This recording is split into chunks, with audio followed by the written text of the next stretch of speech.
जय गौ माता, जय गोपाल, वंदे मातरम। दोस्तों, भोजन को खाने से ज़्यादा उपयोगी है भोजन को पचाना। इस विषय में आवश्यक जानकारी निवेदित है। ऊर्जा प्राप्ति के लिए भोजन की प्रथम आवश्यकता होती है।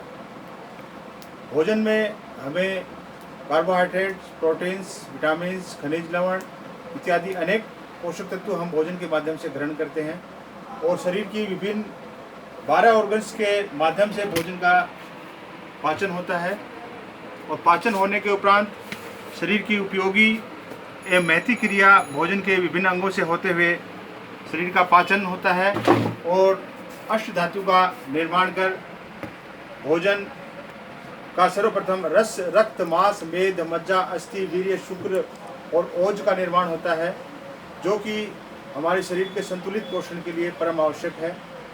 इसके लिए हमें चाहिए कि भोजन को खाना इतना हितकारी नहीं है, बल्कि भोजन को पचाना ज़्यादा हितकारी है। सर्वप्रथम जैसा कि हम ब्रह्म मुहूर्त में उठते हैं, उठने के बाद हमें चाहिए कि हमें उठने के बाद उषापान करना हर स्वस्थ व्यक्ति के लिए बहुत ही नितांत व परम आवश्यक है। क्योंकि रात्रि भोजन के उपरांत हम तो सो जाते हैं, लेकिन हमारी जो लार ग्रंथियां हैं, हमारा शरीर है, हमारा जो अंतरंग ऑर्गन है, वो एक्टिवेट रहते हैं और निश्चित रूप से मुंह में सलाइवा, जो कई लाखों प्रकार की ग्रंथियां मुंह में पाई जाती हैं और वो रात भर लार का निर्माण करती हैं।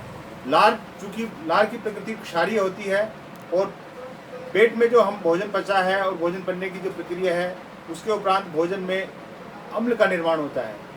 तो अगर हम सुबह उठने के उपरांत बासी मुंह या बिना मुंह धोए अगर पानी पीते हैं, हल्का गुनगुना या ताज़ा पानी पीते हैं, उस विधि को उषापान कहलाता है।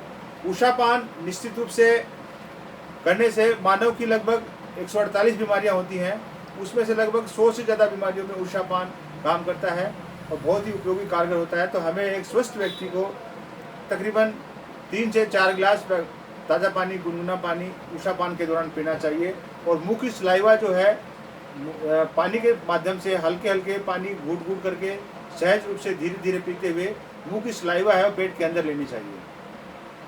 तदनोपरांत उषापान करने के उपरांत हल्का फुल्का थोड़ा टहलने के उपरांत थोड़ा सा हमें चाहिए कि शौच इत्यादि से हम निवृत्त हों, क्योंकि इस जैसे कि चार्ट में 12 ऑर्गन्स बताए हैं।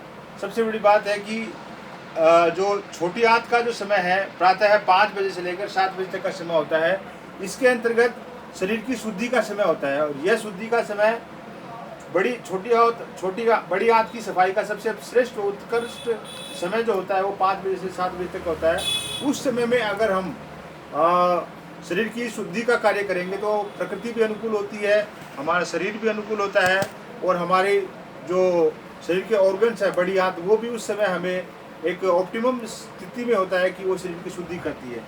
तो हमें शौच इत्यादि से क्रिया से निवृत्त होने के उपरांत सहज रूप से 5 और 7 बजे के बीच में हमें, या उससे पहले अगर हम 5 बजे और 7 बजे के बीच में अगर हम करते हैं तो शौच इत्यादि की क्रिया बहुत ही सहजता से, सुलभता से निष्कासित होगी। और स्वस्थ वर्त नियमों का पालन करते हुए योग, प्राणायाम, स्वाध्याय या हम कहें तो घूमना टहलना, सूक्ष्म व्यायाम आदि क्रिया, शौच इत्यादि क्रिया करने के उपरांत अगर हम करते हैं तो निश्चित रूप से बहुत ही कारगर व उपयोगी हमारे स्वास्थ्य के लिए रहता है। भोजन का जो समय निर्धारण है वो सूर्य उदय होने के लगभग 4 से 5 घंटे के मध्य में अगर हम भोजन कर लेते हैं तो सबसे श्रेष्ठ व उत्कृष्ट समय होता है, जिसमें भोजन का जो भी पाचक रस है वो बनेंगे, भोजन की जो पाचन प्रक्रिया है वो भी बनेगी और भोजन जो हमने खाया है, जो भोजन हमने पोषक तत्व, खनिज लवण, विटामिन्स या जो भी हमें पोषक तत्व ग्रहण किए हैं, सर भोजन का सरलीकरण तरीके से पाचन होगा और भोजन में सरलीकरण से पाचन होने के उपरांत खाया पिया शरीर को लगेगा। अगर यह लगता है तो निश्चित रूप से शरीर का जो आरोग्यता है वो हमें प्राप्त होगी और निश्चित रूप से हमें उसका लाभ होगा।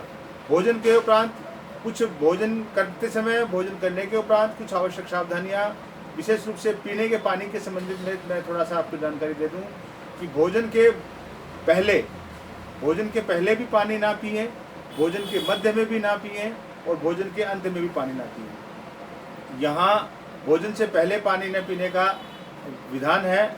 अगर पीना ही है तो भोजन के लगभग 48 मिनट पूर्व हम पानी पी सकते हैं, वो भी हल्का फुल्का या कम से कम आधा एक गिलास। भोजन के मध्य में पानी पीना सर्वदा वर्जित बताया गया है, सर्वदा मना किया गया है। और भोजन के अंत में पानी पीना तो एक विष के समान है, स्लो विष के समान है। अतः भोजन के अंत में पानी पीना बिल्कुल ही वर्जित है।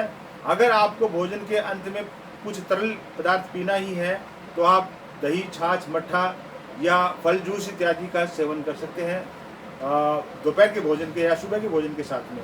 अगर यही प्रक्रिया अगर आप शाम में अपनाते हैं तो भोजन के उपरांत अगर आप शाम में भोजन करते हैं और उसके उपरांत अगर कुछ तरल पदार्थ पीना चाहते हैं तो आप दूध का सेवन कर सकते हैं। इस तरीके से हम स्वस्थ व्रत नियमों का पालन कर भोजन के पोषक तत्वों का सही तरीके से हमारे शरीर को लगे, इसके लिए आवश्यक है कि हम भोजन को खाएं तो सही, अच्छा खाएं, लेकिन अच्छे खाने के उपरांत भोजन को पचाना भी अत्यंत आवश्यक है। मेरा निवेदन यहाँ कि भोजन को खाने से ज़्यादा उपयोगी है भोजन को पचाना।